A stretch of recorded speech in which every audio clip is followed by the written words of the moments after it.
Hey everyone, on this episode of the AfterTaste Movie Podcast, we are talking all Disney. The Star Wars, the Marvels, the everything in the world, because Disney owns it all.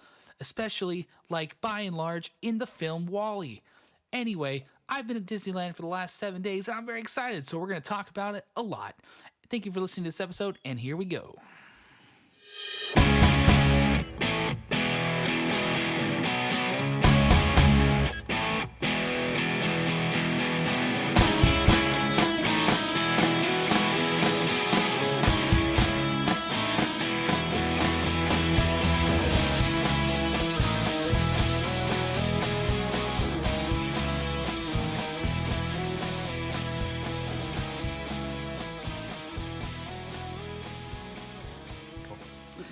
All right. Hey, everyone. How's it going? Welcome to this episode of the AfterTaste Movie Podcast.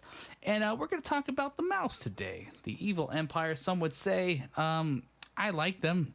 They may be evil, but they bring me joy. Anyway, so we got a couple people with us today. On my left, our pretty much normal co-host, Chelsea. How are you doing? I'm doing good. How about you? Doing good. Are you pro-Disney or are you anti-Disney? Just so we know how this conversation's going to go right away. I'm pro-Disney. Pro-Disney? Good. I feel like our conversation will probably be a little bit better now, said that. And then we have somebody new to the desk, or little L-shaped thing here. Emma, how you doing? I'm doing good. Thanks for having me, man. Yeah. Really excited. She is a Disney person, from what I hear. So I am a Disney person. That's good. But I tread very, very carefully with them. They're scaring me like yeah. a lot. Yeah. Yeah? Whoa, the evil man- empire stuff, or Well, I mean, the Monopoly and taking can't over you the just world? see Mickey wearing a shiny Snoke robe? You know? Oh, stop. I mean, if you could take out Mickey as easy as they took out Snoke, though. Yeah. No, Kingdom Hearts proves you can't. Oh, I didn't play that one. I'm just going to go by The Last Jedi, which is the only way I talk about Star Wars. So. All right. Just right off the bat, you anti Last Jedi? It doesn't matter. Oh no, not at all. I love all of Star Wars. That's good. I like All Star Wars. And that's where we stopped talking about Last Jedi, because I don't like talking to people about Last Jedi because they get mean about it. Everybody gets mean. All right, so our first topic today we're going to talk about is Disney. Disney is doing a lot of exciting stuff coming up. They have the Disney Plus streaming service coming out on, I think, November 12th, which is a month from yesterday, which is crazy cool. But then they also got a whole bunch of movies coming out through the next, like, bajillion years and stuff like that. Chelsea, what is your most excited project that they have on their slate right now that really gets you excited? In terms of Disney Plus or just their movies or anything? It's just the entire evil empire. Anything they got going on. Well, it's no surprise, especially considering how long you've known me, but Guardians 3, obviously. Yeah. Yes. Guardians 3. Yeah. Yeah. Guardians 3 is going to be super exciting. James Gunn, of course, has been re-signed back on with Disney to take care of that. Were you a big fan of Guardians 2? Oh, yes. I love Big both fan. those Did you like movies. Kurt Russell as the big old planet thing? I will fight anyone that disparages Kurt Russell as Ego of the Living Planet, so... Wow. All right. Well, and of course we get that sweet, sweet Mary Poppins line. Oh, man. I can't even tell you how many shirts I saw at Disneyland this week that had Yondu on it saying I'm Mary Poppins, y'all. It got me right in the heart, and it was pretty good. But yeah, Guardians 3 is really exciting. I had a lot of questions about it going into it with the whole James Gunn issue that we did have. Yeah. But I kind of enjoyed how Disney. Yeah, we're getting to the bad part of Disney right now. I think Disney might have overreacted slightly to begin with, because we're in this we're just in this world where it's so you don't want to undercut yourself, and you don't want to go too fast. I think whether you think he should be back or he shouldn't be back, I think they jumped a little quickly. Yeah. Yeah, and well, especially because at the time, it just seemed like a very bad idea to keep people around if there's any kind of controversy surrounding them. And, like, not to say that any of the stuff that he said in the past was okay, but No. people change quite a bit over the span of, like, what, like a decade or Yeah. It was Something like about a that. decade. It was over 10 years old. Yeah. I would just say maybe if you're a public figure, like just go easy on the tweets and the Twitterins. Yeah, I mean, if you look back at it, he did issue an apology like almost 5 or 6 years ago before anything had come out. And then Yeah. you have to think with a major studio like Disney that they vetted this guy as far as they can. So somebody had to have seen something back in the day Right. before we were in this current climate. Yeah. Yeah. So, like I said, now that he's back, and also the Guardians, the actors rallied together right away, Yeah, and absolutely. they had Yeah. a full thing, and they said, I mean, Drax had a full mental freak out and said, "I guess I'm leaving Disney. I'm going to go sign with Warner Brothers." Right. And Dave Bautista doesn't mess around, dude. He's very passionate. He's very passionate about a lot of things. It's not the steroids; it's the heart. Yeah, but you can see there's a lot of passion behind that project. Yeah. I'm pretty sure James Gunn had written that project before anything happened with the release, and yeah, I'm excited for that one as well. Yeah, that is my top priority, but there is plenty like under the belt that I'm also like very excited. Yeah, they for as keep well. they keep stuff going for dang sure. I got a lot of stuff going. Emma, what do you got going on? What are you excited about? Honestly, like definitely as far as like Marvel properties go, and I feel like since their merge or partnership or acquisition, whatever, by Disney, they've gotten some really fantastic directors to work on characters that we honestly would not care about if they weren't being handled so well. So I'm super stoked for Doctor Strange to finally get his sequel. Yes. Like the horror film by Scott Derrickson, basically. Yes. The Scarlet Witch going full crazy. Yeah, Doctor Strange is literally one of my favorite Marvel characters and has been for so long just because it's so wacky and at the same time grotesque and LCD. Sorry, that's a light thing. LSD. I know light. drugs. Also I'm hip. light. Yeah. But like LSD fueled like nightmare fuel, and it's just entrancing to see it actually get brought onto the screen because there's so many times you could look through old Doctor Strange comics like in their old panels and it's like there's no way they could film this. Yeah, well, there's no way this could like be made. Yeah, well, the stuff like Jack Kirby used to do was so like surreal and everything, but that was like one of like the big draws when I used to read like the old school like Doctor Strange, and I was like, they can't do. No, they did. Or it's like maybe a cartoon, but it's like but no, No. they honestly the design team like knocked it out of the park with the last one. I cannot wait to see them getting a little more sinister with it. Yeah. And I'm looking forward to Doctor Strange getting his full due. I mean, he was a big part of these Infinity Wars Endgame situation, obviously, but if you look back at it, a lot of people did neglect that Doctor Strange movie when it first came out in Yeah. 2016. Yeah. It was probably the third most box office grossing Marvel film that year, and a lot of people just didn't. They just kind of went to see it because it was a Yeah, Marvel movie yeah. and then didn't tell anyone else to go see I it. enjoyed the heck out of it. I think this one's going to be a lot more specialized, like in the way Scott Derrickson. What else has he done, like horror wise? So we had this conversation during the It Chapter 2. He did Yeah. the movie Sinister. yeah, And he good. also has done The Exorcism of Emily Rose. spooky, Yeah. spooky thing. Yeah, so like James Gunn, he had his beginnings in horror too, like quite a few MCU directors, but those are probably his most like Start with camp and you can understand the Marvel universe. exactly. Yeah. Yeah, those are like his most like known films of what he's done. Yeah, and he's going to bring a lot to that one. The whole Marvel universe, the way it's shaping up right now, is just extremely interesting. Yeah.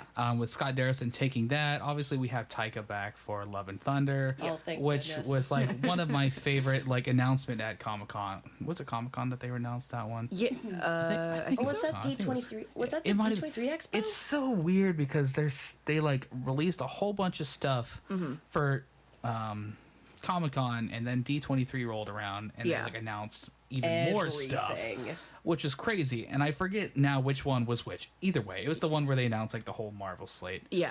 But yeah, that was really, really surprising to see good old Natalie Portman up on the stage again. Good old I forget the run of comic books that they're going off of. They're doing the Mighty Thor from I think like 2000. 11, or it was essentially when Jane Foster picked up the hammer and became like Thor and everything like that. Mighty Yeah. Thor. Yeah, it's super cool. I mean, I'm so excited for Taika to make a movie Oh, again. I am too. Even with, I mean, you look at this movie, Jojo Rabbit, coming out in the next, like, year, or not year, goodness, like, month and a half. Yeah. He's such a weird and crazy guy, and I love he him. saved that universe, the Thor universe, to me, at least. I know Thor was just so boring was, before Taika Waititi. I enjoyed, like, the scores from Dark World, too, which was pretty good. I think Natalie Portman was obviously wasted, and I think she's Yeah. gonna get her due come this one. Yeah. Luckily, I really miss Kat Dennings. I wish she would come back. Oh, she's a treasure. Good old Please. Mew Mew. I wish she would. I like that other guy too, the old guy. He's Skarsgård. Skarsgård. Stellan, yes. He's not related to good old It himself. He's But a he different family, is. but it's like Actually, he very. is. But there's like a family that's really close. It's like one's Skarsgård and one's Sarsgaard. Oh, that's Peter Sarsgaard. He's Skarsgård. Okay. You know, Bill Skarsgård, aka Pennywise, that is his son. Good. Okay. Yeah. Great. I can He's never got, get like, that. 5 sons I that can't get all that act. straight. They're all actors, and they're all actually like good. Oh, Yeah, it's wow. Weird. That is crazy stuff.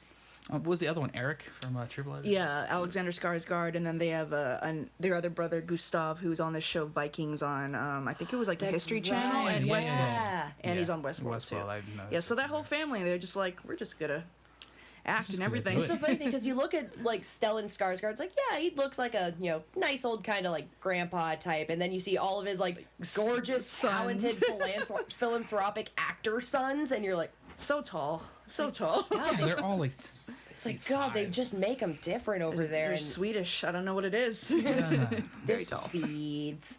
I don't like Swedish fish though. You like Swedish fish? I've never tried them. Really? Yeah, Wow. I've never tried them. Well, Christina loves them. Okay, I don't let them in the house. good to know. Yeah. I'm down for them, but like I had a friend who went to Sweden, and I had to ask, like, do they actually have Swedish fish in fish. Sweden? And they do, but they're called pastelfisk. Wow. Make it just sound cuter. Those Swedes, man. Gosh. Again, they make things cuter and taller. It's weird. I don't know. That's crazy. I don't know. We'll just sit here being frumpy Americans and admiring their work. How dare you? Yeah, okay. Sure. Sorry, I will. We will. I All will. right, you will. I'll be the garbage person. You're the It's one on cool. the roof. I don't know. Anyway, so I think also a lot of stuff that's coming up is very, very exciting for the Star Wars properties, which is what I'm most excited about coming out in the next year or two, basically. Anybody excited for The Mandalorian? Oh God, yeah. I'm so excited. It's kind of like my main motivator that might actually get me to get Disney Plus. Honestly, Yeah. Well, $6.99. I'll pay it for you. I don't care. I'm not gonna. I'll give you my password. Stop it. say, Not it's on everybody the else recording. listening there. I'll cut that. It's fine. It's my show. But yeah. So Mandalorian's coming out in just under a month now, so 29 days, and it's really the show that I've been most excited about in many, many years. Jon Favreau is just like, God, I love that guy. He does everything so well, and whether or not you like The Lion King that just came out or not, it was pretty. I mean, you could see his vision. You could see Jon Favreau in that film. yeah. Jungle Book was a little bit better than Lion King, but he's so exciting to watch when it comes to his vision. Yeah. And then you see what he's brought into the show like this. You got Taika coming in and directing again, once again, on The Mandalorian. Bryce Dallas Yes. Howard. Just everybody's coming to direct at least an episode or two, and he's directing an episode or two. Yeah. But it's a dark, gritty, what you want in a Star Wars film from my age and my generation, I think. It's not the Rebels, it's not Resistance, which also is coming to Disney Plus. You won't have to go out and buy your Blu-rays because they've straight up not allowed it on any streaming service, which has bummed me out for a very long time. I haven't seen like the last 3 seasons of Rebels, and that ended like a couple years ago. But The Mandalorian is going to be super special. I'm really excited about that one. Anything else you guys are excited about? You just want to touch on? I mean, we could just. I know we could go on forever. We could just but- keep fangirling about like Boba Fett, but Oh man, it's gonna be great. That Yeah. whole universe that it's coming up to be. The Mandalorian. We didn't even mention that in a year or two. Obi-Wan's been greenlit. Yeah. Good old Ewan's coming back. Thank you, Ewan McGregor, for coming back. He's fighting. He's a busy guy. He's got Dr. Sleep coming out, and Birds of Prey next year. That's right. He's in that. You could barely notice it and barely recognize him, really. But he's or maybe. I didn't watch him in that trailer. I watched all the speedy fighting stuff. Yeah. But he's doing a lot of stuff recently, and that's really good to see him come back. So yeah, he's gonna come back and be one of the biggest characters in the world, and that's cool. Yeah. So I think we're just gonna move on because it'll all generically come up what we want to talk about anyway. Yeah, totally. So Disney made up about, I want to say, 28 to 29% of the market share at the box office, basically, and that was a lot. I think the next closest was about 20%, and then it went down to like 12, then it went down to like 4, then it went down to like right now it probably owns about 47% of the market share now that they own Fox. Yeah. Which is crazy. But guess what? Deadpool, Fantastic Four. Right. It's exciting stuff, right? So with all the new recent acquisitions of creative people with IPs, with all this stuff, what are you most excited to see Disney finally create? I think, because Deadpool is definitely like a top priority because I do love Deadpool a lot, but I think I'm actually kind of more excited for the Fantastic Four getting brought into the MCU, just because they've been established for so long in the comics, and they've kind of didn't have their dues properly in like either of the adaptations that have been shown of them, bestowed They upon are them. difficult to watch. You leave Josh Trank alone, all right? He wanted to make a different movie. But no, I'm looking forward to pretty much just like any of like the characters they required with like the rights they had bought and everything. Like I said, like Deadpool, I have been going on and on. Like even though like for instance he's playing Mysterio, it's been a dream for a while now. Both me and a friend of mine really would like Jake Gyllenhaal to play the character Madcap, who is a villain to Deadpool. Oh. And I think he'd be great if he actually was ever cast as Madcap. Well, I mean, Spider-Man wasn't in the MCU for like a 2-month period of time, so maybe we could just pretend Jake Gyllenhaal didn't play another character and then recast him in a different. Because he's normally like under like a mask anyway, so it's like you wouldn't know unless like you heard his voice. Like, it's Jake Gyllenhaal. Yeah. No, and actually that reminds me, because now that Disney owns Fox and they can get Fantastic Four out, now Chris Evans has literally played 2 characters in the same universe, and now they're owned by the same company. Right. So I'm pretty sure that they could, justify a recast or like a switching around. I mean, they did with Josh Brolin, as Thanos and as Cable. So oh no! Yeah, it's all. And that was in the same year. Everything's messed up. The timelines are all screwed up now. Oh wait, no! Thanos is gone now. We're good. Maybe he's gone. I don't know. We'll just make him more purple. Maybe he's We'll around. just make him more purple. Grimace himself. Oh man. Yeah, I think a lot of people on their lifetime bucket lists just want to see Fantastic Four done once in their lifetime. Yeah. And a lot of people didn't think that it would happen. So it's really cool to see that Fantastic Four, they haven't announced when it's coming out, but there's no way that that's one of the biggest properties out there. Man. Yeah. It's got to be. And I just realized that now that means they also have X-Men, don't they? They have the X-Men, yeah. Mm-hmm. Oh my god. So literally, yeah. Bring in Franklin Richards. Yeah, there's going to be a lot of stuff done with the mutants and the X-Men coming Give me up. Excalibur. There's going to be so much great, exciting stuff. I didn't think it'd get done so soon, to be completely honest. Right.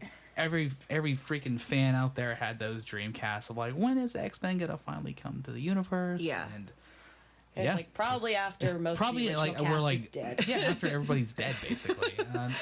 As we know, Patrick Stewart and Ian McKellen are never going to die. No, which is why they're coming back. Because they're fueled by their friendship forever. Yes. Oh, their love. I love those two. Oh, they're my so favorite precious. people in the world. Speaking of cats, Ian McKellen's in Cats. I forget his name. That's right. He is. Sir Ian McKellen and Dame Judi Dench is also in Cats. Taylor Swift, too. So let's put them all in the same thing there. And Rebel Wilson. Idris Elba. I like them. Stop. Please. Jennifer Hudson. I like Jennifer Hudson, though.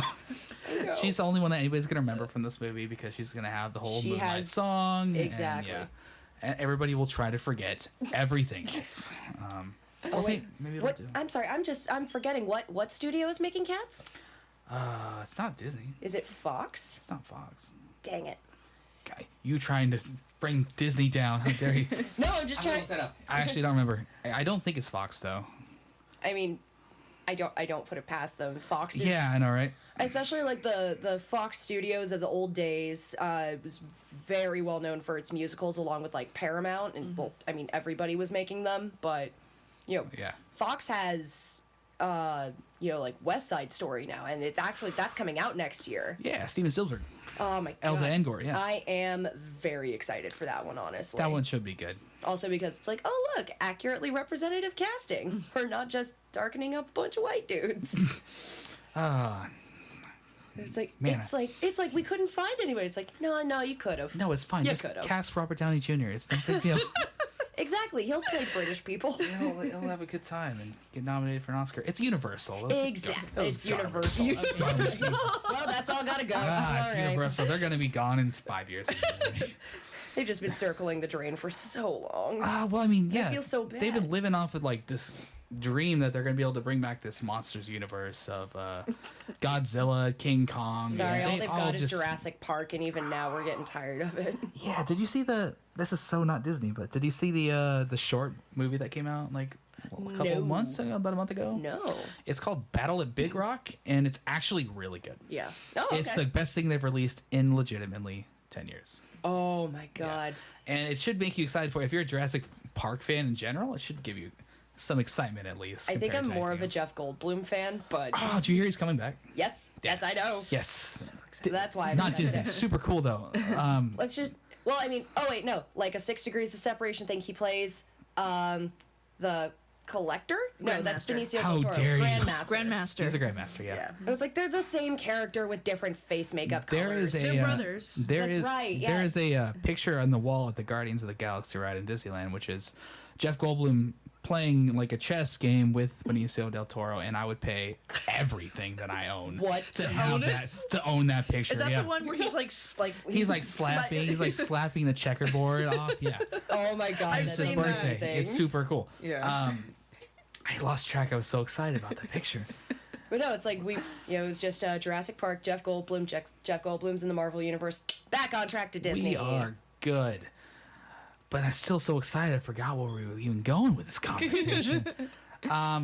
So yeah, there is a lot of exciting things coming up. I think that I'm very boring with my answer, but the whole X-Men coming into the universe Oh, yeah. is going to be huge. Yeah. It's basically what I feel like is going to be the next 10 years after we get to where we're going at the end of this phase. We Right. got Blade coming into it at the Yes. end. So excited. Which, like it or not, it's going to come to this MC universe. They're probably not going to...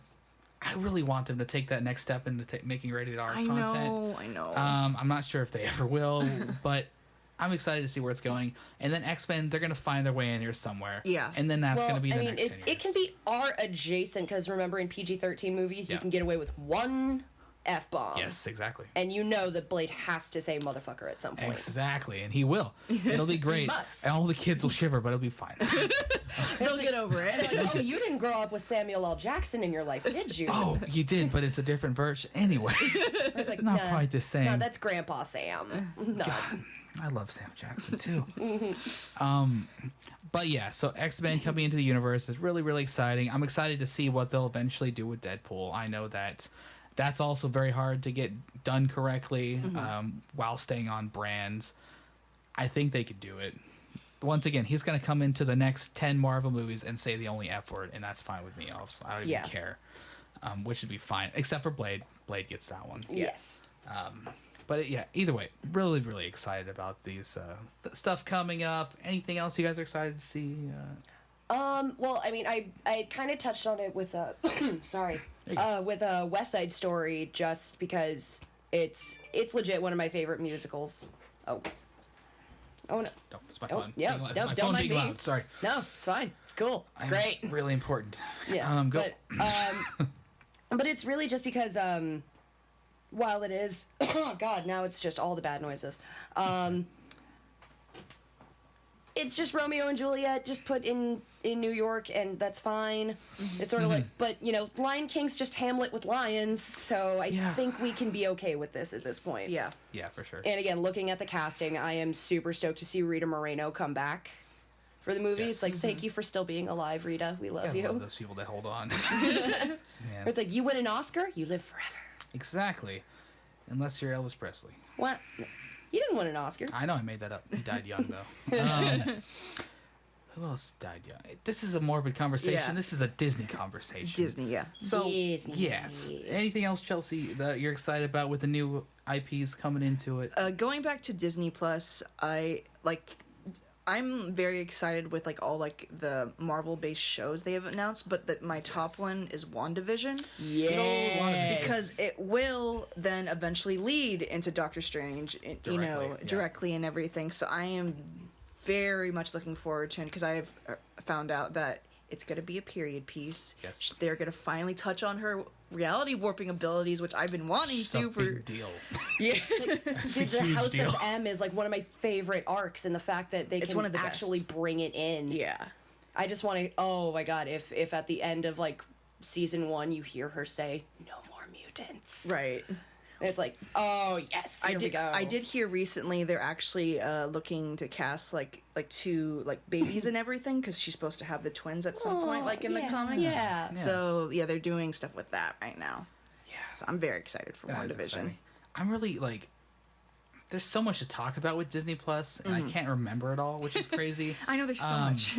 I know that that Jeff Goldblum show where Yeah. he's given a straight up camera crew and he just goes Yeah, and he sees just goes things. and does stuff. I can't remember what it's called, but I'm very excited for that one. I think it is just called Jeff Goldblum Does Things. I think that's I love it. That's true. I'm really excited for that What If animated series that they're doing. Yeah. Oh, I forgot about Off of that. Yeah, there's so many things. That's gonna be really cool. They're bringing back all of the main casts from everything. They just had a day where hey, everybody come back, we'll film all this stuff. Yeah. But that's really exciting. As a Disney theme park fan, they just announced literally 3 days ago, Dwayne "The Rock" Johnson is doing a behind the scenes walkthrough of Disneyland and going into the backstories of every single ride and property. Oh, Really? As well as interacting with fans, and it's from the makers of that toy series that was on Netflix I remember. or something. Yeah, you mentioned that. Yeah. Yeah, so that's That's I really guess cool. that'll just be on there and take up all my time. well, that just reminds me as a kid when the Disney Channel would divert and they'd show all these things of their theme park attractions and Oh, man, go yeah. into the Imagineers, the people who build those. Yeah. And they ask them, so what made you think of this? It's I don't know, roller coasters are dope. Roller but, coasters are fun. But that was I was maybe 7 or 8 years old, and they explained centrifugal force using Disney rides and stuff, and I'm I want to go to there and say it's for science. Have any of you guys watched those really old specials of Splash Mountain on ABC? And it's Yeah. Ernest on Splash Mountain. Yeah. And he makes Yep. it seem like a warp hole to hell, but it's it's really the best ride out there. It's been a long time, but yes, I do remember I watching do those. vaguely remember those from There's my so many of childhood. those. Did anybody ever have the chance to watch the Disney special, the Christmas special, the Star Wars one? Oh, I have With, not actually seen the it. Chewbacca family.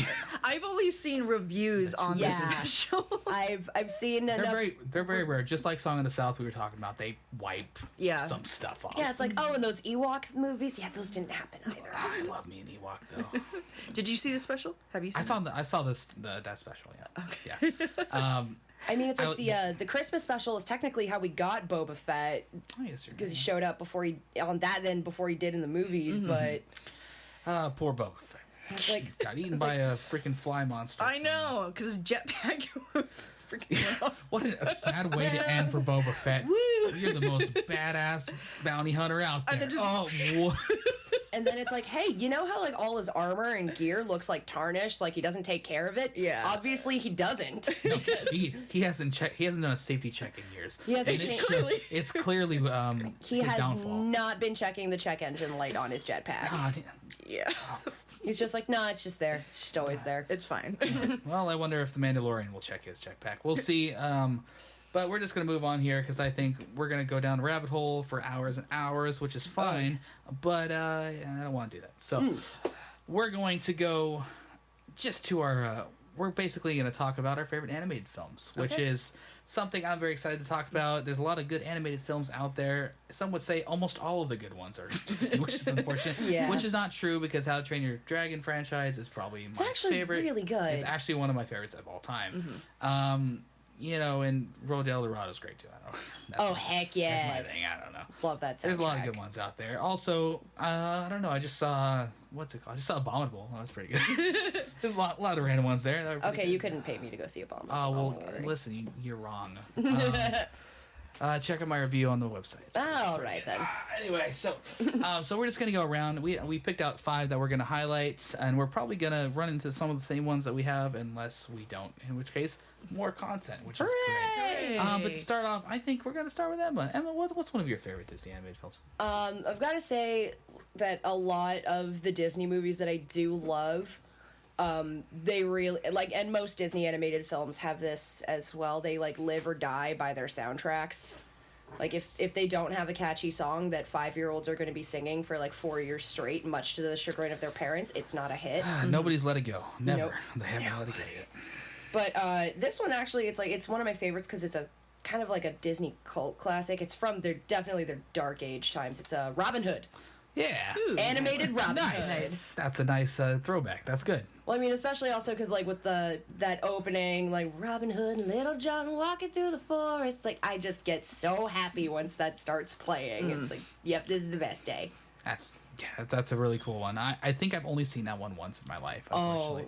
So I don't have a lot to I didn't watch a lot of, like, the older ones growing up, unfortunately. Right. So I caught a lot of the newer ones, but unfortunately that one just kind of got away from me there. And it's not really on a lot of platforms right now. I'll watch it on Disney. I'll watch it on Disney Plus. It'll be fine. Yeah. It would see, like, it came out, like, in that same era that, you know, Jungle Book did, and it's definitely what Disney was reusing a lot of their own animation. Like, it's pretty shameless, like, tracing over old animation they've already done. Yeah. And then just, like, changing their head. Like, in Robin Hood, they literally have made Marion dancing, and it is frame for frame Snow White dancing. Oh, I bet. Exactly. It's in, like, every... At least that didn't happen to you, Chelsea.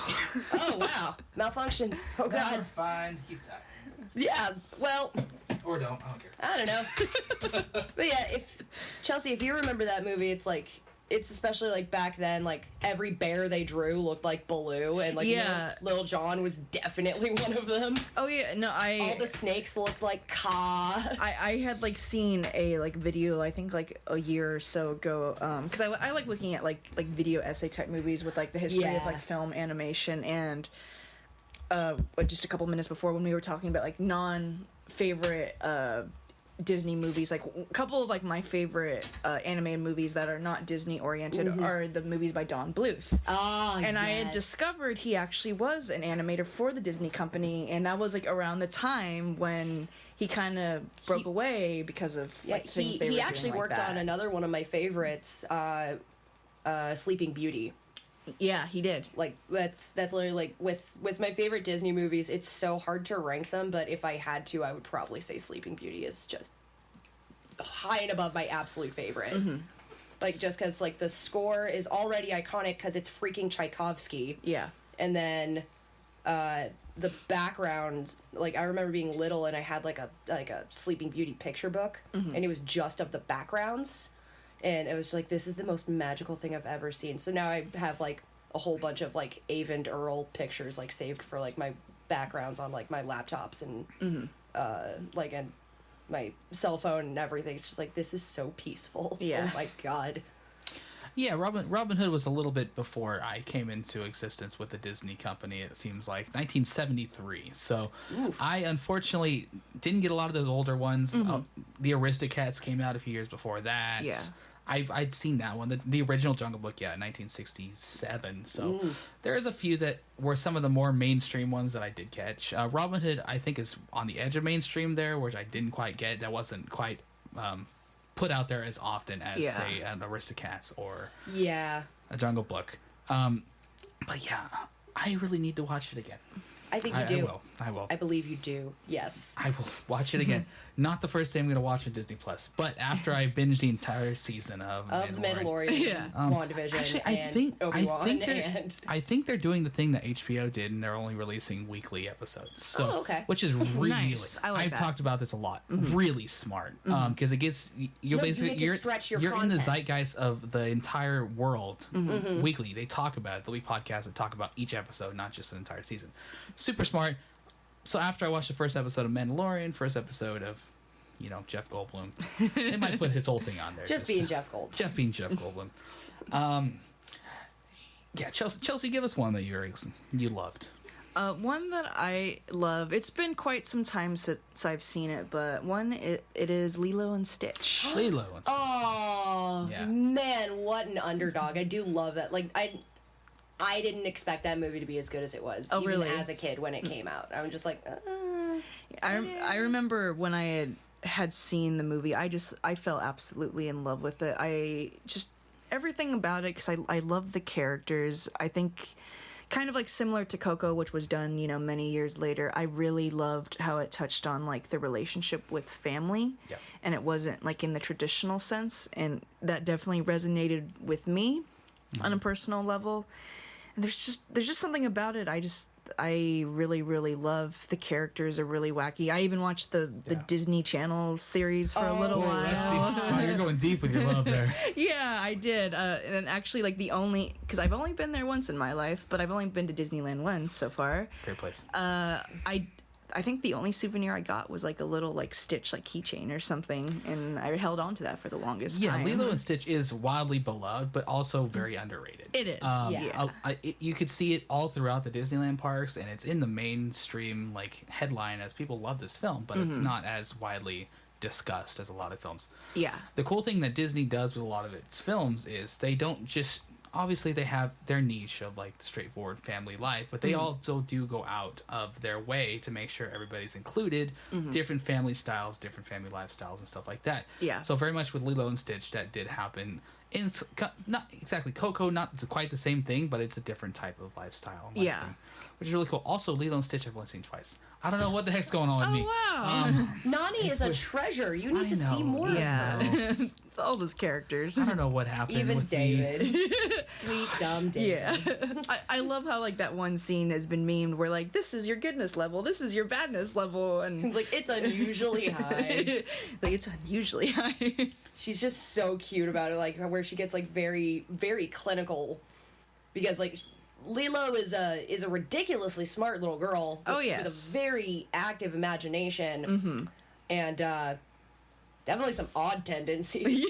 Like she's performing like voodoo on her hula class by decorating spoons like them and shoving them in a pickle jar and just shaking them. And like, I have felt that before. It's like, and she's only like what, like 4 or 5, something like that. I can't tell. Like in They're terms, just all so tiny. Yeah, I don't know how old Lilo is. I always thought she was like maybe 8, but I could be pushing it. It's possible. I mean, but it's like they still have like all that little baby fat on them, and it makes all the characters cute. Even the mean girls. It's like, they're so squishy and cute. Oh, but that's why I thought they were younger, because one of them's riding like a literal like big wheel. Oh And it's yeah. like, I'm sorry, if you're 8 and you're riding that around, you are not the head of your posse. You're the kid they had to invite. The other girls are on full-on bikes. Yeah, I need to check that one out. I think I own that one. I think I own it, but I don't know where it's at. Oh well, it's probably over here with all the Somewhere. Disney other movies. But I'll scan. I do need to check it out. This is completely off topic. Did you watch War of the Planet of the Apes yet? Not yet. What is wrong with you? I'm going to. My All right, computer fine. crashed. That's fine. Also a Disney property, War of the Planet of the Apes. Oh my god, that's right. Yay! Yes. I will give it back, I I don't think they're promise. going to make a new one for a while. I think they're fine. I think they're fine. They're good with that trilogy that they just released. They can just make a Disney Plus show about it. It's Andy Serkis is everywhere, right? He's gonna come. Exactly. He's coming back. Speaking of big fat children, Russell from the movie Up. I think the first 5 minutes of Up is probably one of Disney's finest crafted things, basically. One of the saddest. Have you both seen Up? Oh, Yeah, yes. oh, yeah. Yeah. It will destroy you. I mean, usually Pixar movies wait until about, like the middle of Act 2 to, rip your heart This out one and will shove just- it into your This mouth. was like the first 5 minutes. You walked in, you Right out the sit down, you start to eat your popcorn, pop in Yeah. the throat. The heart, I will say. But that being said, Up is one of my favorite Disney films of all time. And it's a little bit hard. Not everybody enjoys Up as much as I do, but I did enjoy the relationship between Carl Fredricksen and good Little old Russell. fatty Russell. He's the nicest. He just wanted his dad's never there. And once again, I'm a big fan of Pixar films in general. I didn't get to watch a lot of these older Disney films growing up. I did come up around these Pixar films, Toy Story back in the day. Oh, yeah. Stuff like that. And Toy Story is not even on my top list. Like, I'm just in general, those films always correlated more with me than other things. Oh, yeah. Bing Bong destroyed me. Literally, the entire See, again, usually Pixar universe. waits till Act 2. I know.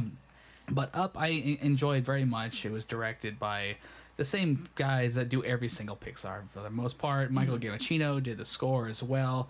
And I love his music. he's Pixar so movies good. would not be the same without his compositions, Without honestly. his compositions, literally are the emotional bind that holds besides the storytelling, and they do it so well together. It's like they are all in the same storyboard room at all times because it's so perfectly crafted. You see the same type of things with John Williams scores, and those are the two guys, right? For me, John Williams, Michael Giacchino, and they're amazing. But yeah, Up is one of my favorite films of the Disney animation, Pixar, anything like that. We're just gonna move on. Where does it move on? Let's keep going. We've already spent like 10 hours here, but let's go. Let's go something else. Oh, well, I mean, since it's not really Disney animation, it was made by Touchstone. Nightmare Before Christmas! Yeah, it's a Disney property. That's good. It's on this list that I'm looking at. It counts. There's also a few on there that are a little bit, Like, maybe not? maybe not. Skellington Productions, not quite Disney. It's close enough. It's like, Also, I'm not even sure that's a real production company. Wikipedia's a liar. I'm pretty sure that's not right. That's wrong. That is some Touchstone right there. It's Yes, it in is. the freaking opening. Yeah, it is. It's title card right there. Yeah. Yeah. Nightmare Before Christmas is fantastic. I know. I freaking I'm forgetting literally all their names right now. Jack Skellington, Sally. Yeah, I know their names. Tim- Danny Elfman is the guy. who Yes. played Danny, there we go. That's That's another what it was. fantastic Tim Burton's musical like score. main guy for his composing. Yeah, he was great. It's like you go from Oingo Boingo to making some pretty dope music soundtrack, Yeah. movie soundtracks. Oh yeah. And I'm coming back off that high right now of the Nightmare Before Christmas. Mm-hmm. Disneyland right now, they literally painted all over everything. Yes. Got an Oogie Boogie right there. We got an Oogie Boogie It's dice. great. Oogie Boogie dice in the house. Yeah. Very much a movie that gets watched almost every year, but I think just like about everybody. Yeah. And if you're And twice a if year. you're really cool, Does- you watch it twice a year. It does double duty for holidays. It's Yeah. great. I just I'm part of the Disney movie clubs because I'm a loser. All right, leave me alone. There were some really good deals. If anybody wants to jump, I can't say that. We're on the radio, and that's a call to action. We got anyway, some fantastic deals. fantastic deals. 4 movies, $1. Gonna have to cut all of this, but I did get a double feature of Hokey Pokey and Hocus Pocus for those people that don't know what Yeah. I'm talking about, and Nightmare Before Christmas, which is I really see it amazing. on your shelf, and I am brimming with jealousy. Yes. Disney Movie Club is great, but sometimes they just send you movies if you don't decline it. So, speaking of that, and Disney, I have a 4K version of The Nutcracker and the Four Realms, which was not good. Wow. But I paid $40 for it. Also, Queen of Catway. I don't know what happened. I was like, I don't even like this. I'm gonna buy it. I have to explain to my wife all the time because you have to go on to Disney Movie Club.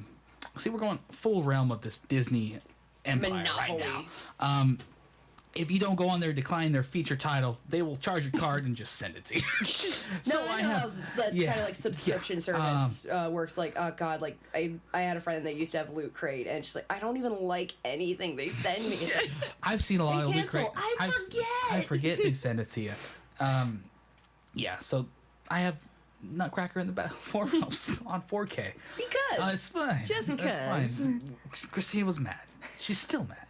well, that's another thing too. Because then when people are like, "How big of a Disney fan are you?" It's like, I own the Nutcracker in the Four Realms, and I don't even like it. I also have Wrinkle in Time on 4K, I think.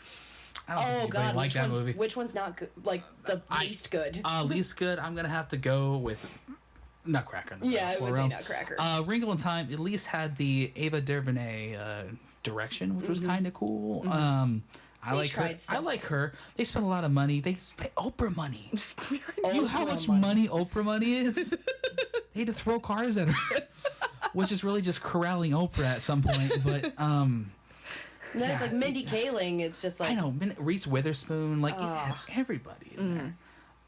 It's like, oh, and Chris Pine's gonna play the hot dad. He's the hot dad, which is in some sort of mystical jail somewhere. Yeah. And, Time jail. also, he's coming back to Wonder Woman. I don't know what's going on. in the I world really don't anymore. know. It's gonna be a flashback. It's fine. Sorry, my work's falling apart. Yeah. Anyway, so very, very excited about Nightmare Before Christmas. It's a great movie. Yes. Anything else about the movie that stands out to you? Well, I mean, it's for its length, and it's only about it's just under 90 minutes or It's something like like that. 125. Yeah. Well, either way, it's like there really aren't that many moments of spoken dialogue, and so for a stop motion movie to be almost entirely reliant on like the songs to help it communicate its environment, I just think that it just meshes together so perfectly. And honestly, Danny Elfman even doing the singing voice for Jack, I couldn't tell the difference between him and Chris Sarandon. Yeah. Yeah. Like I thought, like, oh wow, Chris Sarandon can sing. It turns out no. That's what I thought too for Maybe he many can, maybe he years. can't. It's We don't it's know. like, no, Humperdinck can't sing. Sorry, guys. But it was like, it just really definitely launched me into like so much Tim Burton mania. It really is a zeitgeist. Like people love this, and it's a movement. It's all over the place. Yeah. And that movie came out in 1993. Like it was a long time ago. I was And gonna it's say, still all over the place. I It's a think I long was time like, ago. I know I didn't see it in theaters, but I definitely know that like I was like 4 when I first saw it. So I guess they just like waited for Laserdisc and VHS and. Yeah, that's you had Aladdin and then Nightmare Before Christmas and Lion King. That was the Yeah. there's Here's the movement. 1993. There's the movement Bam. for you there. Yeah. Yeah. Great movie. Chelsea, let's give us another one and see Yeah. where we're going. Let's see. Another one one that's like my favorite Pixar movie is Finding Nemo. Wow. Okay. Yeah. But it's the worst ride at Disneyland. I'm sorry. Okay. Oh, God. Okay. What Good are to you gonna know. do? I'm gonna sit in a boat. I'm gonna sit in a hot boat with so many people that ate so many churros. I'm so bitter. I'm sorry. I'm sorry. That submarine gets Oh, just I hate bombed that. out. We're gonna talk about the good parts. Yeah, of it, but okay. God, I hate that. That right. Okay. Movie great. Movie Ride, great, though. not It's- I'll reflective. make sure to avoid it. Don't ever go there. Gotcha. But continue. I don't know what it was, but there was just something that was different when I had seen like Finding Nemo versus like when I think just going off or no. It wasn't my first Pixar movie that I had seen in theaters cuz I think like when I was growing up I had seen like the first like Toy Story on VHS and then I did see Toy Story 2 like in the theater. I do remember that. But there was just like something very different about Finding Nemo and kind of like with Up but not like in the same impact. The beginning is quite sad like with Marlin and his wife and everything, but I just absolutely loved the adventure him and Dory go on and all these crazy adventures. And even though I wasn't big into like aquatic life and everything, I was just absolutely mesmerized by what they had created, how much detail they put into creating like the ocean and the creatures and the land and everything like that. So I think that's one of the reasons why it stuck with me for so long. Yeah. Finding Nemo is really a very, very. I don't even know how to say it. I've seen that movie so many times, and it's not even by choice. Like it's all over the place. Gonna It's watch. all over everything. Yeah. And it's basically people enjoy that IP so much that Finding Dory comes out like 10 years later, and Yeah. people just flock out. People to are it. still like They're just like, wow, all right, Nemo, right? Oh, Dory, it's fine. Go, Nemo. there's like Dory can't remember anything. How Dory- did she not get lost? That's it. Wait a second. Seashell. That was a Finding Dory reference. Idris Elba was in Finding Dory. He was the seal. He was my favorite. Oh my god, that's right. He was my favorite part of that movie. I was serious, like, half the time when you see Idris Elba, he's like the most terrifying, stoic human being on the planet. He's And then so the other beautiful. half, he's just a big doof. I know. He's a big. Sometimes he's in the dark tower. Sometimes he's. Sometimes he's a seal. spinning a gun. Sometimes he's just a derp seal. It's great. God, I love that seal though. What was the name of the guy he was bullying around? It wasn't Carl, right? No, it wasn't Carl. How dare you bring it up? I'm sorry. Carl's an old sad man. Oh god. I don't remember the one they were yelling at. Damn it. I'll figure it out. But they by were the end of very the show. aggressive about it. They didn't want him on the rock. We're talking about the wrong movie. Finding Nemo, though, it was a very, very well-crafted story. And where Finding Dory did fall apart completely when it came to that. Yeah, that one was kind of more of like, we're just gonna make this to follow it up just cause. Yeah. Yeah. I think definitely with Finding Nemo, that was where Pixar like really hit their storytelling formula. Where it's like, here's what we do to grab them and keep them invested. Here's all the fun little silly things for the kids. And Yeah. obviously we're just going to spend all the money on Earth just to make sure that this school of fish looks like a perfect school of fish. Yeah. It's like we will spend this X amount of money and hours to make sure we get it right. I think Finding Nemo was where they did start spending a lot of money on movies, specifically animated.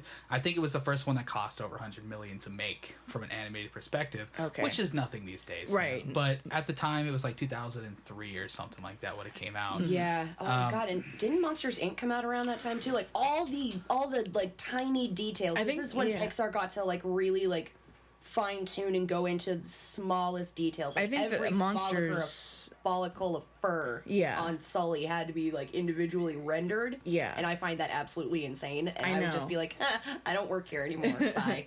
I think that came out like 2001, 2000. It was a few years so. before. Monsters Inc. was 2001. Okay. Yeah. Finding Nemo was 2003, so it's I remember. right there. Treasure Planet was apparently. Oh god, Treasure Planet. Oh. Okay, I hit and misses. do have a soft spot in my heart for Treasure Planet. I do too. Really do. One of Christina's favorite Disney movies of all time is Brother Bear, which is another forgotten one that I've never seen Brother Bear. Well, I own actually. Brother Bear 1, 2, and I think there's a third. Really? Oh god, the Disney direct to DVD. I only know direct to the DVD one. sequels, right? Some people like the Jafar one, right?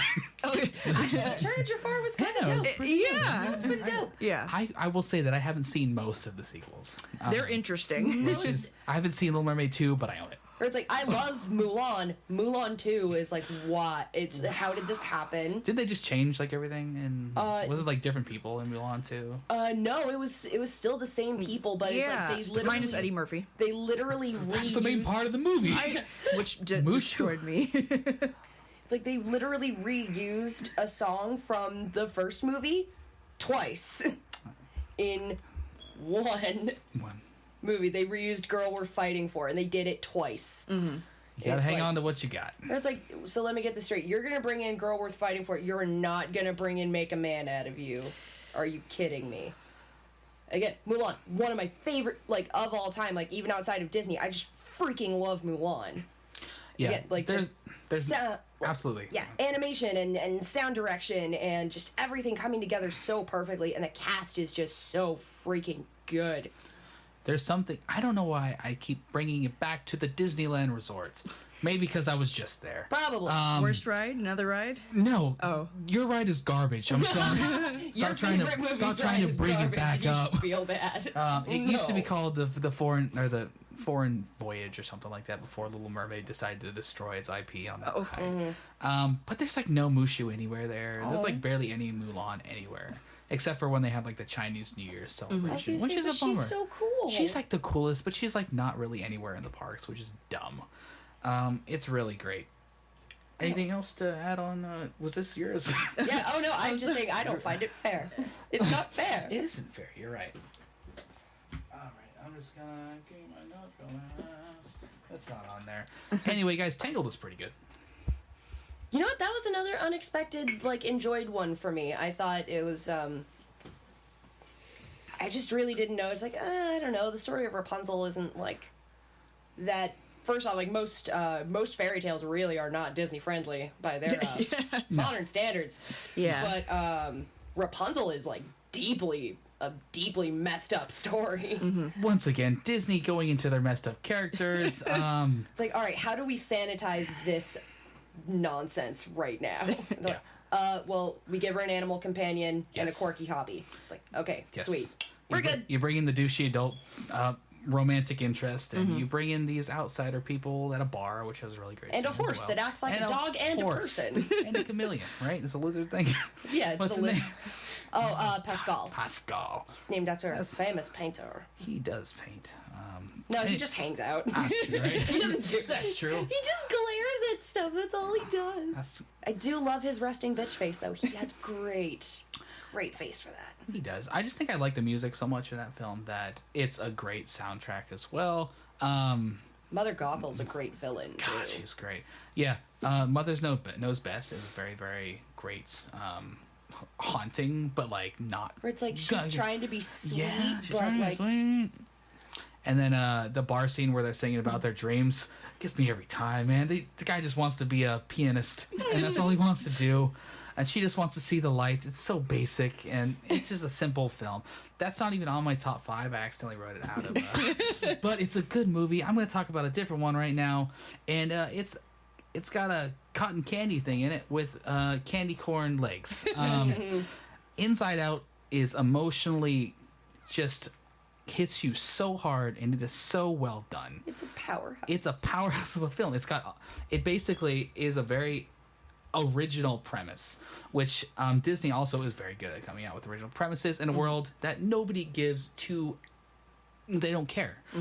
A couple years ago, I work in the exhibition industry. A couple years ago, every single movie that came out during the summer and was number 1 at the box office, they were all sequels, and there was only 1 or 2 that even came close to doing it. In that world, movies like Inside Out are very special.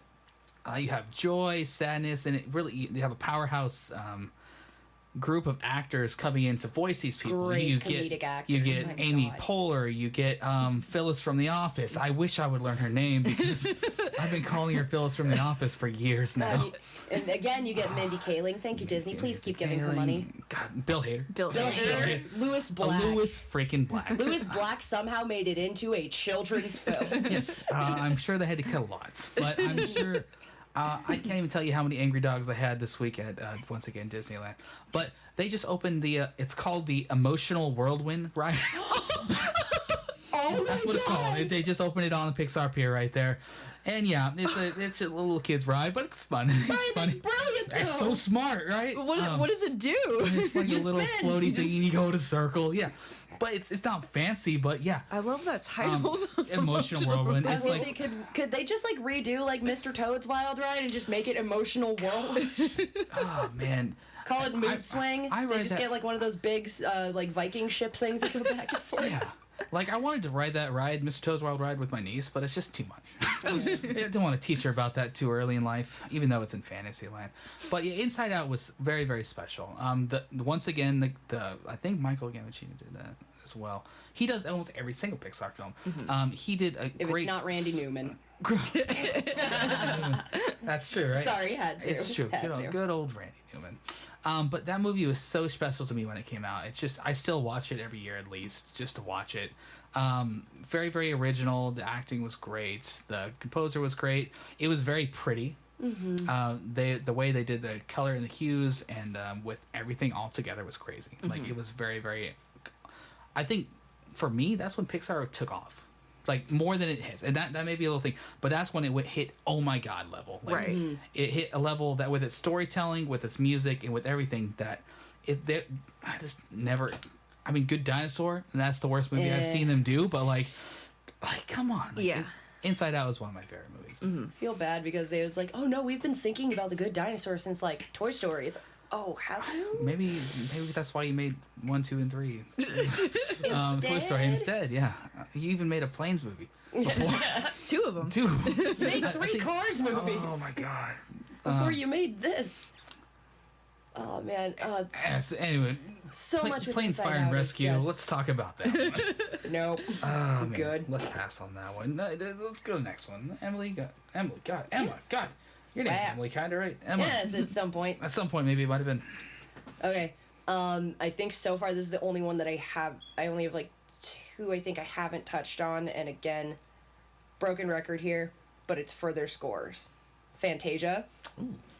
Fantasia is just absolutely redonkulous, just how amazingly pretty everything was and how well it was set to the classical pieces they were thinking of. And honestly, as like a little baby goth kid, Chernobog coming out of the mountain and just like summoning the dead and just being like, it was literally probably the most metal thing little tiny me had ever seen. I'm like, this is the coolest. The coolest thing ever. I'm gonna be at the hot take right now. Never seen it. Really? Yeah. Once again. So you've never seen like the Magician, the Sorcerer's Apprentice? No, but I have seen Fantasmic at Disneyland, which is close enough. It's pretty much, yeah, it's just It's Fantasia on water. pretty much the same thing, right? It's water Fantasia. It is. And that's my favorite thing at Disneyland is Fantasmic. So maybe I like this movie without even watching it. Maybe you should just watch it.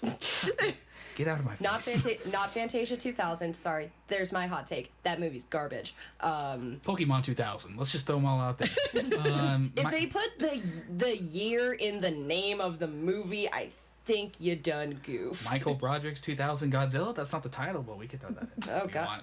No, that's... You enjoyed that one? Matthew Broderick. Oh, you said that. What? You said Michael. I said Matthew, didn't I? I don't know. Who cares? No, I don't like That wasn't a T-Rex. I don't like that was a movie. T-Rex. I did That like was that. not Godzilla. It's not Godzilla, damn it. And it's like, and then you did just like totally rip like the T-Rex from Jurassic Park. It's like, we're gonna make Godzilla Yes. female and just lay And it was an and just iguana. having kids all over the place. And Very not courteous at all. It is bad. I did like Virginia Madsen getting mad when like someone like stole her scoop on Yes. Godzilla, and like Yep. when they start saying Godzilla, she's like, it's Gojira. Are you kidding me? Come on. I did like Hank Azaria, me. if I'm being honest. He made Yeah. me laugh. He's just a gem. I love Hank We Azaria. don't deserve Hank Azaria. More of a fan of the Pacific Rim movie that came out a couple years ago. Okay, actually, yeah, that's again one of the raddest things. Yeah, I enjoyed Pacific Rim. That's what Godzilla with Matthew Broderick could have been. But it's not. It could have been, but it was I mean, with Guillermo del You Toro. couldn't just do Ultraman versus Godzilla. That's Pacific Rim. That's That's perfect. so true. It's perfect. Where the hell were we? Disney. Oh yeah. Disney. Sorry, it was right? Fantasia. Yeah. And Hunchback of Notre Dame Boom. is my other. Yes. Hellfire. Yes. Dude, One all of of the those greatest tracks songs are of all time. amazing, and Tony J as Frollo Good is old Frollo. truly terrifying, and He's especially one of the scariest things in Exactly. all of cinema, not just Disney. honestly, yeah. Well, like especially as a kid, it's like that was my first example of seeing someone claiming they're doing things for pious reasons and still being just no, you're straight up evil. It's like, Yeah. no, but I've been chosen by God, and it's like, where are you? What, I mean, you got a really cool looking horse, but Yeah, it's a cool horse. that's all you got going for you, man. I mean, when you start the movie by like stepping on a woman's throat, like, Yeah. God, she's holding a baby. he's holding a baby, like running for help. Yeah. Dude, the fact she was Sanctuary. able to outrun a Clydesdale, I'm like, that lady is awesome. That's a mother there. That's mother instincts. Either like- that or really, she used to run track back in the day. Yes, French track. French track. They used to have track back then. It still said track, but it's spelled with a Q-U-E at the end instead. Wow. Those Frenchards. I can't even. It's crazy. But no, it's legitimately one of my favorites. It also has one of my least favorite things in a Disney movie, and that's the gargoyles. Oh God, the gargoyles. Yes. They break They the suck. mood of that movie. There's no reason they should be in that So movie. much. Yeah. They literally have no reason whatsoever. They just need somebody to talk And like to. freaking, literally that's it. Quasimodo is the only one that can hear them talk, so they don't interact with anyone else except for like the goat. And then all of a sudden, like the goat, though. at the end of the movie, they have this giant cauldron of like molten iron somehow. Yeah. Yes. I guess And they they just fight. took one of the bells and was like, all right, let's spend 3 weeks melting this down. Yep. This is and a then good plan. drop. That's all they do. Yeah. They talk and they drop stuff on people's heads. They're So much of that jerks. movie is so good, and then it's just like, God damn it, Jason Alexander, why? They had to. They had to have something to do with him. George Costanza, you almost destroyed my favorite Disney movie. Is it Like- your favorite, like absolute? or... It's very close to Sleeping Beauty for me. Okay. Because again, its soundtrack is unbelievable, and like the amount of rendering they did. And, like, of looking at actual, like, blueprints of Notre Dame and, like, sending people to, like, take photos of, like, every single angle of the building, outside and inside, and... Yeah, the detail of the cathedral is just mind-blowing. Exactly, and that was something that I was just, like, absolutely entranced by, because I don't think that I'd ever really seen architecture, like, really presented well in an animated form. Yeah, I would agree. There's maybe the clock tower fight from The Great Mouse Detective, and that's about it. Great Mouse Detective makes it on the show. Oh, Great. yeah. All right. That actually Vincent Price gets to be Yeah, that was gonna be an honorable mention, actually, for me. Honorable mention, Vincent Price is Ratigan. Not the Great Mouse Detective, just Vincent Price. Yes. Go on. Yeah, Hunchback was very, very underrated film. Even in today's, like, people don't mention it up there with, like, some of their favorites. But it came out in 1996, and the shading of that film and how the lighting of it in general was revolutionary. Absolutely. Like, the entire film, how it was shot and how it was, like, animated was unlike anything at the time. Like, obviously, around then, James the Giant Peach came out as well, which had a very, very underrated film as well. Yeah. It's so cool. I mean, just the lighting of that film. It's like they went through this little phase right there, and it was so good. It was a little bit darker, and it was really good. Yeah. And then they came out with The Bug's Life, which is like the brightest movie I've ever seen in my life. Oh, God, so much direct light. It's the blue people, man. And then Hopper comes in, and it's dark. But then the blue's in your face. Yeah, I loved Hunchback as well. It's one of my favorites. And again, its cast is just so good. Ugh. Yeah, it's super good. Chelsea, what do you got? Do you got anything else? We had, like, I said to do 5, but we've been talking for like an hour and a half. We got like 20. We're good. Okay. But keep going. I got stuff. I can talk about anything. Then at this point, then I will talk about my favorite of all time. So my favorite, I'm gonna sound like a broken record, but it is Mulan. Mulan. Yeah. Female empowerment movie for the win. No, I saw that movie 8 times. Nice. Including, that was my one and only trip to the drive-thru theater. Oh, that's super cool. Yeah. I haven't been to a drive-thru in a long time, man. Yeah, so that movie was definitely I still yet to go something. through a drive-through, but I think seeing Mulan on a drive-through would be amazing. It was amazing. I think that was like my 3rd time seeing it, but it was completely different compared to when I had seen it the first 2 times in the cinema and then afterwards. There's something about it that is just very different compared to like all the other Disney movies, and I think was because when I had seen it, I had fallen in love with the fact that she was a woman, but she was like doing this, this honorable thing for her family, and she was like rising above the occasion, these trials and tribulations in a time period that was, so unorthodox and everything. And I distinctly remember when I think they were like releasing it and they had all the promo things for it. I wanted to be her for Halloween, and I was dead set on buying the armored suit. Yeah. But I guess all they sold was the like when she goes to like the matchmaker. Yeah, and the thing is, I still bought it and I wore it. There's pictures. You settled. It's okay. Yeah. No, I really wanted the armored one because the sword and everything and all that stuff. There's just something about it that's just very personal to me. A big thing is the soundtrack. I still have the soundtrack from all the way back from 1998. Jeez, that's cool. Yeah. Wow, that's like 98 Degrees era of amazing. I ate so many chicken nuggets from McDonald's just because. Szechuan sauce. Oh my god! I actually remembered the commercial. Changed my life, ruined my life all at the same time. Rick and Morty wasn't wrong. That stuff is actually delicious. That's crazy stuff. I don't remember trying it back then, but I remember the commercial For the best. distinctly I for wanted it. so many Mulan toys. I definitely kept had- begging my dad to like keep taking us to McDonald's just so I could get like all the McDonald's. I think the like, most Mulan prized toys. thing was from McDonald's was the Mushu cup. Yeah, I love that so much, and I did have it for a long time, but I guess the only thing I own now is the soundtrack from all the way back in the day. I've worn that out. There's just something about it I just absolutely love the animation. I love the story. I think the big one is because that she's doing something for her family, and that's a big thing for me considering how close I am with my family. And I've definitely, especially now that I'm adult, have reflected. I have in a similar kind of like put things aside from myself to help them out, and I would do it again always. But that one's that's my absolute favorite. All right, now to throw this into the picture, knowing what we know about 2020's release of the live-action Mulan, do you have any excitement for that film? I know that as far as the live action ones go, I think it's really cool that they're kind of doing it more like a big budget, like Hong Kong martial arts film. I think that's a brilliant idea. Like, I love movies like Red Cliff and House of Flying Daggers and stuff like that. I'm perfectly fine to see it get this treatment. I am still very upset that Mushu's not in it. No.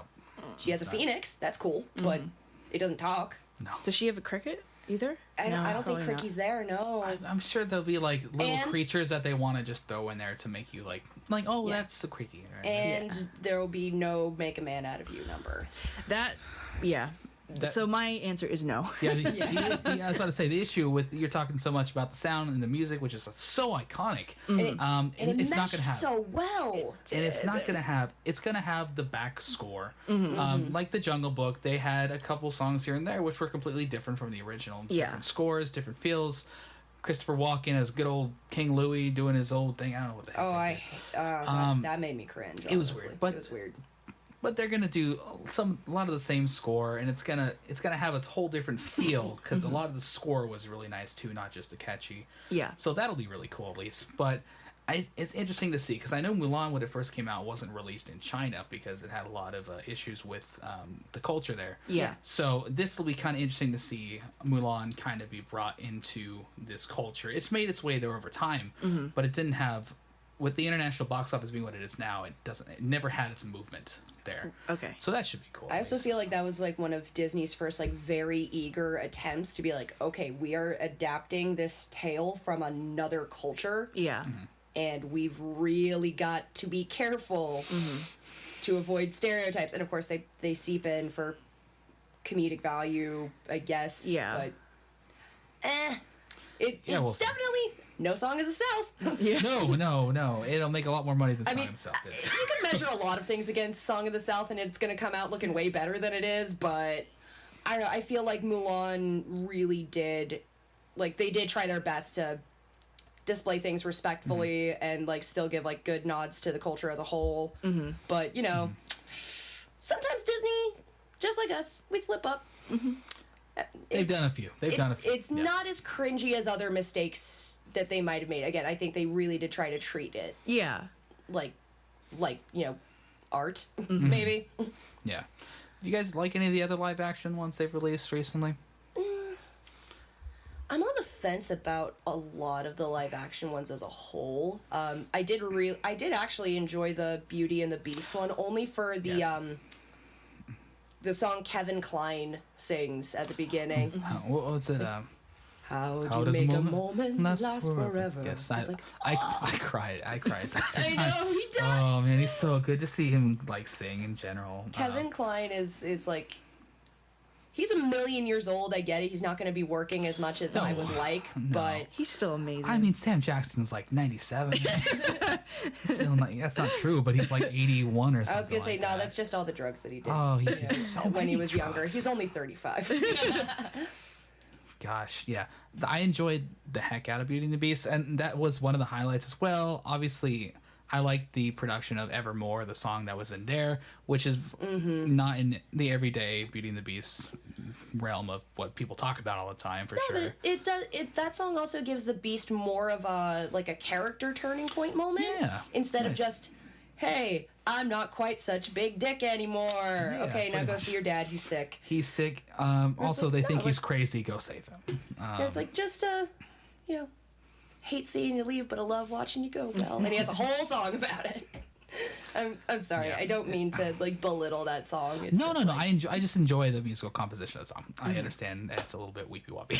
And and now, oh God, with all these like acquisitions that Disney has, so now Ewan McGregor is Obi-Wan Kenobi. He's Lumiere.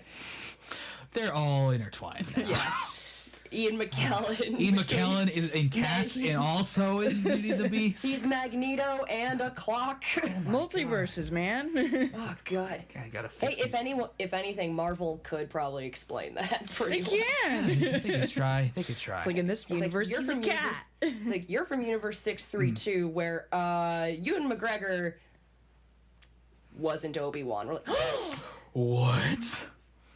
who'd they cast instead? Sean Connery. Oh, okay. Oh, that's fine. I'm fine with Space Wizard Sean Connery. We're good. Space Wizard. I like Space Wizards. I love Jedi. They are space wizards. Good old. They're like space samurai almost, though. Yeah, it's a bit of both, where it's It's- like you come to like the old powerful Jedi and Sith, and they're like, space wizards. Good old Darth But then you get the Bane. young ones that are like, nah, I still got enough energy to do flips I'm real cool. I can do backflips over TIE fighters and stuff. in space. In space. Nobody knows who's flying it. I've seen that trailer so many times. Sorry, guys. Yeah, I don't know about like a lot of the other live action ones, and I gotta admit, I don't really think I've seen as many of them as I should. Are there any that you guys have like particularly enjoyed, or like overall, what do you feel? I think on it? underrated wise, I think Pete's Dragon was very good.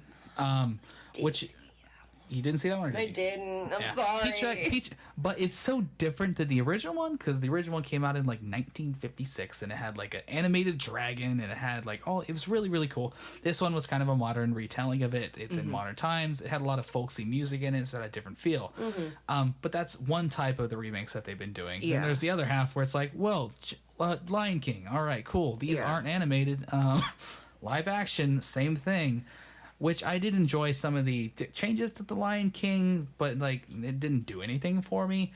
Cool, it's cool seeing Pumbaa as like freaking what's his Like name? an Seth actual Rogen. Seth Rogen. Like, I can't do a Seth Rogen one. Luckily, I still have so much phlegm in my chest. I could probably just do Seth Rogen. This is totally off topic, but have you guys seen this last week? Joker came out last week. Have you seen Joker yet? I haven't. Nah, it's alright. It's pretty good. It's alright. I get paid soon. I can go. God, yeah, you know people. I know. Come on. Anyway, so somebody did an audio overlay of Seth Rogen laughing over Joaquin Phoenix, which was so good. It's so good. You should go. Everybody should go find that. I'm gonna have to watch it. It'll make your day, and it's only like an 8-second clip that'll keep playing. You'll let it keep playing because it's so good. Oh my god. But there's I mean, Billy Eichner as Timon was fun. You know, there's some cool things. I actually really, really enjoyed Aladdin when it came out. Not everything hit for me and hit and miss. It was a different film, which I like. They took a swing. They didn't just do a straightforward thing. Will Smith decided not to be Robin Williams, which is amazing. I feel like that's the smart move. That was the scary It's thing. like, no, you're Will Smith. Yeah, You be Will Smith. that was the thing that people were most scared about. I think that he was going to go crazy and try to be a caricature of Robin Williams, Yeah. which he didn't do, which is really nice. But then he also had these really cool Guy Ritchie type of shots, which were pretty nice. They made Jasmine a character, which was the best part of the entire movie. She was a fully fleshed character with a full arc, which I know it's different than the original one, but the empowerment of that song that she had was the overlay of the entire movie, which I thought made it above the rest of live action films there.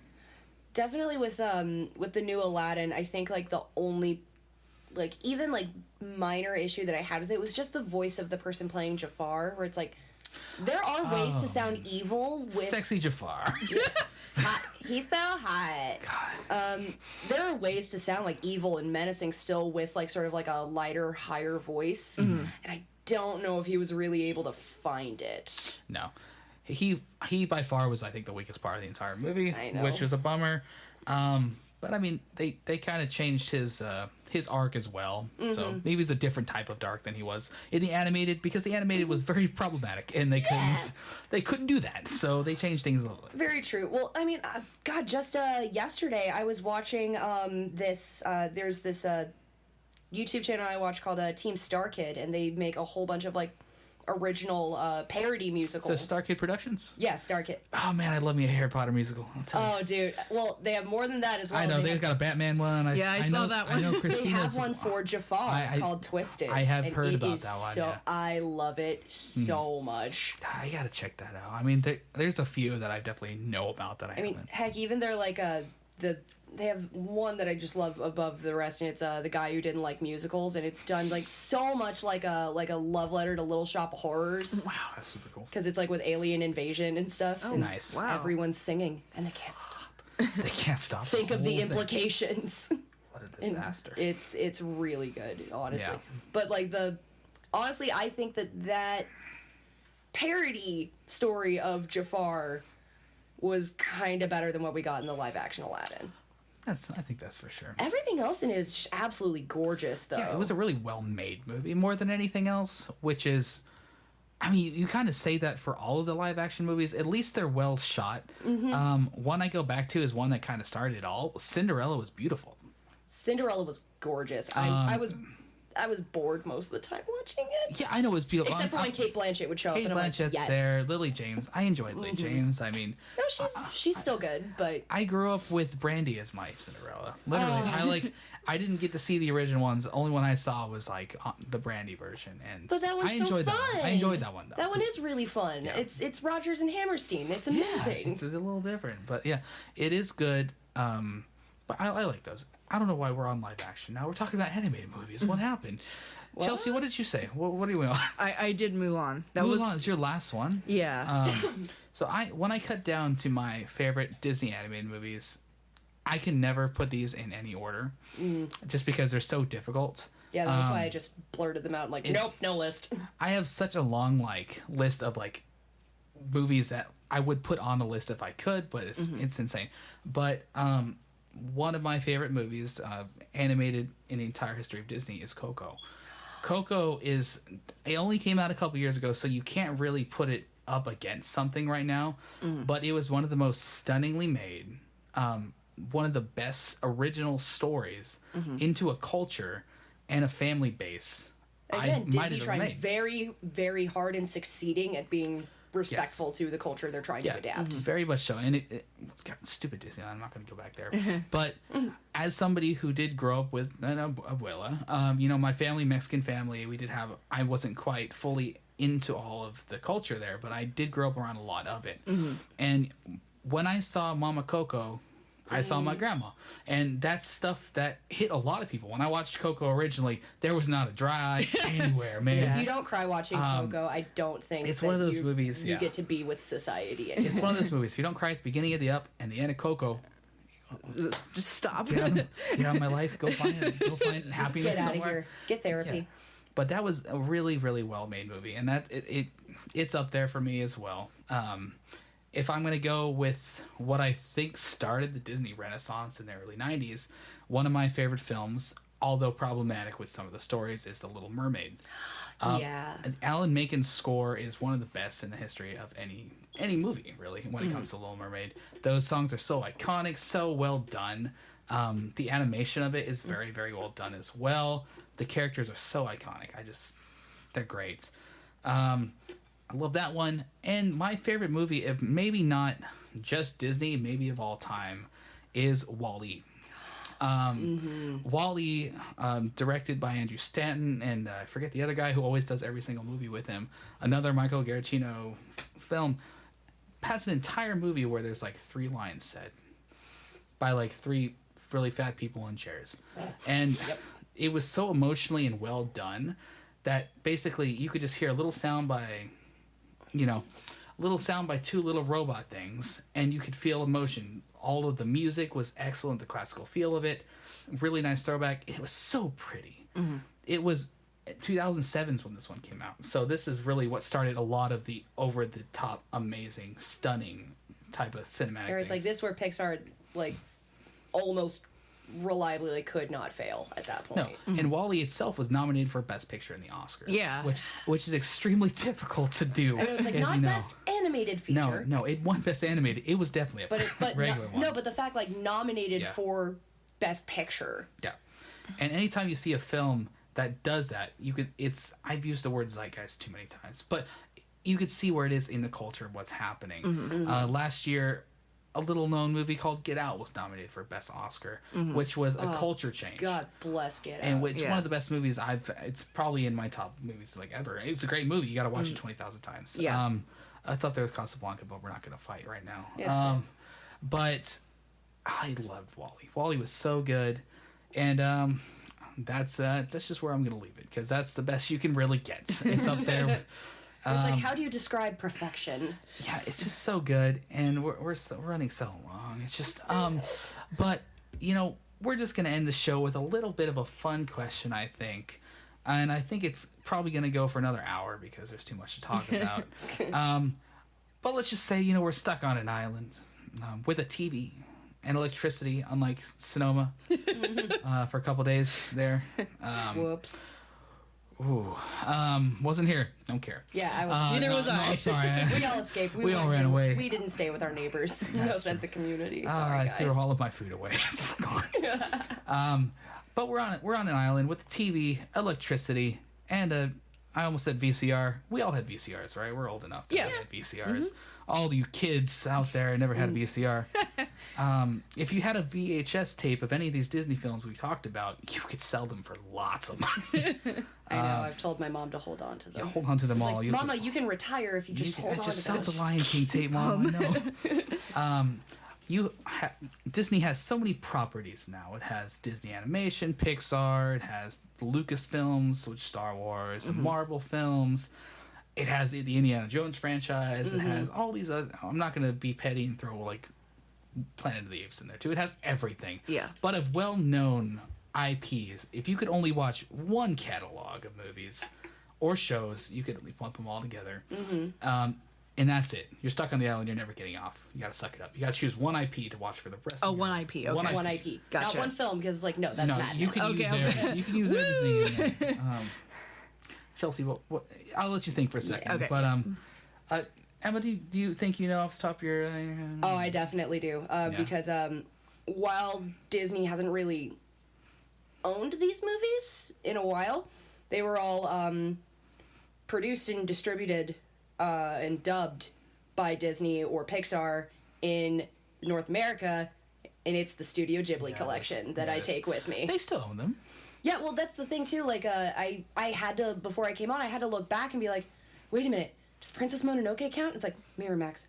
Miramax was owned by Disney when they released it. We're still good. They're still good. Yeah, But it's, like, so much. Like, I wrote down the ones they did, like, and especially if you're stuck on an island, you're all alone, and you just want to, like, have, like, some good feelings. Like, there's My Neighbor Totoro, Howl's Moving Castle, Kiki's Delivery Service, Spirited Away. Another Oscar-winning one. That's absolutely good. Like Nausicaa and like the Castle in the Sky, and so pretty much all of my favorite Ghibli movies, Disney had a hand in dubbing and distributing. Yeah. So yeah, I'm stuck on an island. It's like, all that's a good right, I choice. guess I'll watch The Wind Rises. Yeah, that's a good choice. Oh, yeah. That's a good choice. Chelsea, what do you think? Mine's Marvel. Marvel, yeah. Yeah. You can't go wrong. You can go back and grab some of those Marvel TV shows too. If you want. I was gonna say that is a big catalog too, so it's unlikely you'll get bored. Exactly. I mean, there's the 22 plus movies, but then there's all like the other, like there gets the one shots that they stopped doing, which I still kind of miss and everything like that. There's Disney Plus on your deserted island. True. Oh, yeah. The new stuff. New answer. It's just on Marvel setting. Yeah. I'm Marvel, ride or die. I've always been, always will be. So yeah, my IP would be Marvel. I think if I had to choose one, I would go with my Pixar films. Just in general, there's so many different types of films that Pixar has released over the years. If I want a superhero movie, I'll take a Pixar. If I want a beautiful cinematic feel, I'll take a Wall-E. If I want a comedy, I'll take God, what's that? Doesn't matter. There's a movie for every You could definitely get some Monsters Inc. in there for sure. Monsters Inc.'s funny. University is funnier than the first one, but it wasn't as good for. We're not going to talk about that movie. But I think I would take Pixar. Pixar has more of the feels that, but otherwise, it sucks because I want Star Wars real bad. Star Wars is too centralized to not watch such it. a big catalog too. Yeah, you got all the animated shows. You huge. got all the Rebels, freaking, Clone Wars, all you the got like movies. 15 shows too now. Like Resistance is another show they have on there. They have these Mandalorians coming out. They got these These here Mandalorians. goddamn Mandalorians. I just want to now write a country song called "Goddamn Oh, Mandalorians." it's already done. I'm All sure. right, yes. Yeah, all right. all Thank right. you, Internet. Help We'll see. Hopefully, this will spark a revolution that lights the fire of of resistance. the resistance. Now playing on Disney Plus. Not on Disney Plus soon. 29 days. I'm counting down. Pixar is it. Star Wars, though, such a close thing. Then Marvel. Marvel's so good. Marvel has so many different movies that are so many different genres as well. Ragnarok, straight up comedy. It's hilarious. It's great. Very, very different from Dark Very World. different. Oh, They're yeah. so not the same thing. It's some night and day nonsense. It in is. there, and it's wonderful. It's so great. Poor who directed the second one? It was Her name. Oh God. Lawrence. God, I can't. Not John Lawrence. It's his. There's Lawrence somewhere in the man's name. Francis Lawrence, I think it Might is. have been. Francis Lawrence, director of the Hunger Games. I don't think so. I think it was. I That's don't all know. I know him from. It might have been. Either way. Also, the girl that didn't a girl direct the first one? I forget her name. No, the first Thor. Yeah. It was Kenneth Branagh. Was it Kenneth Branagh? Yes, Yeah. Sir Who is it? Kenneth. Sir Kenneth. Kenneth is not a girl. Maybe I don't know.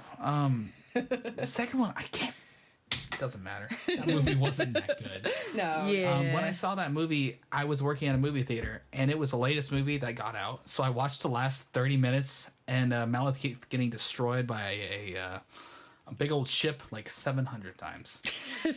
Didn't change my mind. Still like, didn't like the movie very much. But that's good too, because when you have the whole Marvel lineup, you can just be like, we don't talk about that one. Oh They yeah. just buried it in the sand. Oh yeah. Hot take: Incredible Hulk, way better than Thor 2. So, Yes. Ooh, Sorry. that is. No, I agree. That is a spicy take. I agree, but I think Incredible Hulk is better than a few movies. Thor 2 being one. sorry, I'm not trying to be incredulous. I'm just I'm coughing. sorry, you're a jerk. She's dying over here. Even hotter take: Incredible Hulk is better than Captain America: First Avenger. We're not going to fight. But It's been a while, but know. Actually, well, it has been so long since I watched any of the the Hulk First. movies. Yeah. It's like I love Edward Norton, but is he a better one than Eric Bana? Like, how do we rank? I'm going Ang Lee every time. So big old Yes. goofy Hulk dogs. For the win. oh Oh my man. God, that's right. Tim Roth was in that one. God, he was. Yeah. Anyway, so I think we talked enough Disney. If we don't Yeah. stop, they're going to take over the world, and they're going to shut us down because we've used too many of their IPs. So we're going to call it a night. Thank you so much for listening. Chelsea, you have stuff to promote, right? What are you doing these days?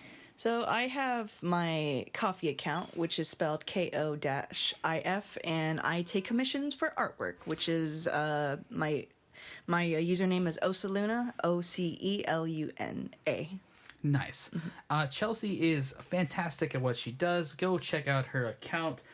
Literally, she just made a Joker, it's like water painting, and it's stunning. It's super good. People need to go see this. It's life changing. I don't mean to like push you too hard here. I'm but jealous just hearing They're about really your good. talents. You have a Tony Stark one that moves me to tears. It's really good. I'll show you. Yeah, it's really good. Please. Yeah. Emma, thanks so much for coming on. Hey, no problem. This It's good was to fun. it's good to like get out of the dungeon that is my house. Dungeon. It's pretty hot in here too. You have anything going on that you want to talk about? I'm probably just gonna go back to working my normal job with children in the area, and since it's Halloween, I'm probably just gonna be making all the Halloween decorations I can Fun. and doing cool, wacky science experiments, and hopefully being able to put on some cool spooky kids movie marathon. Nice. Spooky times. Look out for those spooky decorations that Emma will put up all over the place. Everywhere. I'm on your roof. Watch remember? out. Get off the roof. It's really hard to get the microphone up there. That's strange.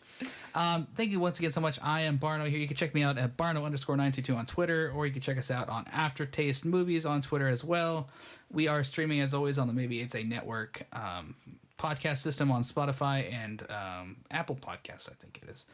You can check us out on Twitter with our network at Maybe It's a Network. Network spelled NETWRK because I hate Twitter. It's awful. Somebody else stole it. I don't know what it was. We can't use it. Yeah.